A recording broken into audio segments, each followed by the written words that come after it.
बजाज अपनी शानदार बाइक्स के लिए जाना जाता है। हर कोई आज बजाज की बाइक्स को खरीदना चाहता है, लेकिन इस बजाज की शुरुआत एक ऐसे गरीब लड़के ने की थी जिसके पास रहने के लिए ना ही घर था और ना ही खाने के लिए 2 वक्त का खाना। तो इस पूरी स्टोरी की शुरुआत होती है 4 नवंबर 1889 से, जब राजस्थान के जयपुर में एक गरीब मारवाड़ी के घर जमनालाल बजाज का जन्म होता है। उनके पिता का नाम कनीराम था, जो एक बेहद गरीब किसान थे। जमनालाल का जन्म भले ही गरीब परिवार में हुआ था, लेकिन वो कुछ बड़ा और नया करना चाहते थे। और जब जमनालाल 5 साल के हुए तो उन्हें सेठ बच्चराज ने अपने ग्रैंडसन के तौर पर गोद ले लिया। ये वही सेठ बच्चराज है जिसके अंग्रेजों के साथ काफी अच्छे रिलेशंस थे, जो महाराष्ट्र में रहकर कॉटन ट्रेडिंग का बिजनेस करते थे। और जमनालाल भी जल्द ही इस बिजनेस के तौर तरीके सीखने लगे। बच्चराज जी के डेथ के बाद जमनालाल ने बिजनेस को अपने अंडर ले लिया और 1927 में बच्चराज एंड कंपनी प्राइवेट लिमिटेड नाम से एक नई कंपनी की शुरुआत की। और इस तरह से बजाज ग्रुप के एम्पायर की शुरुआत होती है। इस टाइम पर चल रहे स्वदेशी मूवमेंट से जमनालाल काफी अफेक्टेड थे, इसीलिए वो अलग अलग सेक्टर्स में बिजनेस और इंडस्ट्रीज की शुरुआत करते हैं ताकि लोगों को रोजगार मिल सके और इंडियन भारत में बने हुए प्रोडक्ट का ही यूज करे। जमनालाल जब गांधी जी के साथ फ्रीडम मूवमेंट में बिजी रहने लगे तो बिजनेस को उनके बड़े बेटे कमल नयन बजाज संभालने लगे, जिन्होंने अपनी कंपनी और इंडस्ट्री को 2 व्हीलर, 3 व्हीलर, आयरन और सीमेंट जैसे अलग अलग सेक्टर्स में डिवाइड किया। और 1945 में उन्होंने बच्चराज ट्रेडिंग प्राइवेट लिमिटेड की शुरुआत की, जिसे आज बजाज ऑटो के नाम से जाना जाता है।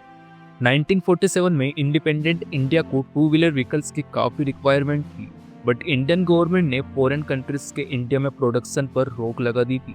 पर कमल नयन बजाज यूरोपियन कंट्रीज से व्हीकल्स को इंपोर्ट करके भारत में सेल करने लगे। और 1959 में उन्हें गवर्नमेंट से भी प्रोडक्शन की परमिशन मिल जाती है, लेकिन बजाज के सामने सिर्फ एक ही कंडीशन थी कि आखिर भारत में व्हीकल्स का प्रोडक्शन कैसे करे। और फिर बजाज ने इटली की कंपनी पियाजियो के साथ मिलकर एक डील साइन की, जिससे उसे भारत में स्कूटर्स को सेल और प्रोडक्शन करने का लाइसेंस मिल जाता है। इसके बाद 1965 में कमल नयन बजाज ने अपने बिजनेस की सारी रिस्पॉन्सिबिलिटी अपने बेटे राहुल को दे दी, जो हार्वर्ड बिजनेस स्कूल से अपनी पढ़ाई पूरी करके आए थे। इस पूरे टाइम पीरियड में कोई भी कंपनी बिना गवर्नमेंट परमिशन के कुछ नहीं कर सकती थी। और दूसरी तरफ 1971 में पीएसयू ने भी अपने लाइसेंस को रिन्यू नहीं किया।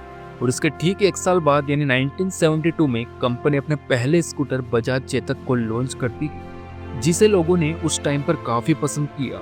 सब कुछ ठीक चल रहा था, लेकिन फिर टाइम आता है 90s का, जब फॉरेन कंट्रीज को इंडियन मार्केट में इन्वेस्ट करने का मौका मिला।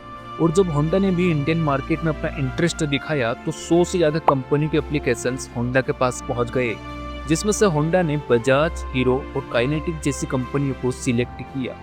बट अनफॉर्चुनेटली बजाज इस टाइम पर काफी बड़ी कंपनी थी, जिस वजह से होंडा, हीरो और काइनेटिक के साथ डील साइन करता है।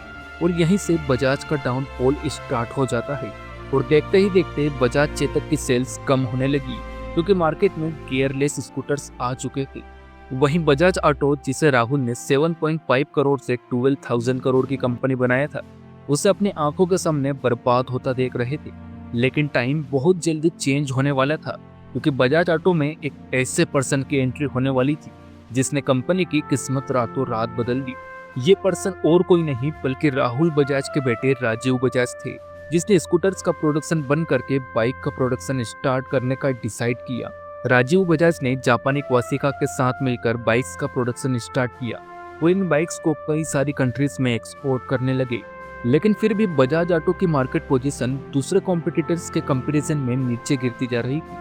इसके बाद राजीव बजाज अपनी मार्केट स्ट्रेटेजी को फाइनली चेंज करते हैं और एक powerful segment killer bike Pulsar 125 और 180 को लॉन्च करते हैं, जिसमें पावरफुल इंजन, बड़ा व्हील बेस और स्पोर्टी डिजाइन था। राहुल बजाज की ये बाइक काम कर गई और बजाज पल्सर को काफी लोगों ने पसंद किया। इसके बाद बजाज 100 सीसी के सेगमेंट में प्लेटिना और सिटी 100 जैसी बाइक को लॉन्च करता है। यहाँ तक तो सब कुछ ठीक चल रहा था, लेकिन राजीव बजाज स्पोर्ट्स बाइक का प्रोडक्शन करना चाहते थे। और जब इस टाइम पर उन्हें पता चला कि ऑस्ट्रेलिया की एक स्पोर्ट्स बाइक कंपनी केटीएम की कंडीशन ठीक नहीं है, तो वो तुरंत उसके 14.5% शेयर्स को खरीदा और अपनी पार्टनरशिप को बढ़ाते हुए आज 48% की कंट्रोलिंग पोजीशन पर आ गई है। बजाज ने केटीएम के साथ मिलकर पल्सर एनएस जैसी स्पोर्ट्स बाइक को लॉन्च किया, जो आज के टाइम पर यूथ की पहली पसंद है। सब कुछ ठीक चल रहा था, लेकिन क्वासिका को बजाज और केटीएम की पार्टनरशिप बिल्कुल पसंद नहीं थी, क्योंकि केटीएम और क्वासिका दोनों एक ही सेगमेंट में बाइक्स का प्रोडक्शन करती थी, जिससे क्वासिका की सेल्स गिरने लगी। और दूसरी तरफ बजाज और क्वासिका के बीच भी काफी दिनों से डिस्प्यूट था, क्योंकि क्वासिका ने बजाज के बुरे टाइम में भी अपने स्पोर्ट्स बाइक की टेक्निक बजाज को नहीं बताई थी। इसके बाद 2017 में बजाज और क्वासिका दोनों अलग अलग हो जाती है, लेकिन इन सब का बजाज पर कोई इफेक्ट नहीं हुआ, क्योंकि बजाज के पास पहले से केटीएम जैसी कंपनी थी। तो दोस्तों, देखा आपने कैसे एक गरीब मारवाड़ी लड़के ने बजाज जैसी कंपनी की शुरुआत की। वैसे आप लोगों के ड्रीम बाइक कौन सी है, हमें कमेंट में जरूर बताइएगा। और ऐसी ही वीडियो देखने के लिए द फैक्ट फैक्ट्री को अभी सब्सक्राइब करें।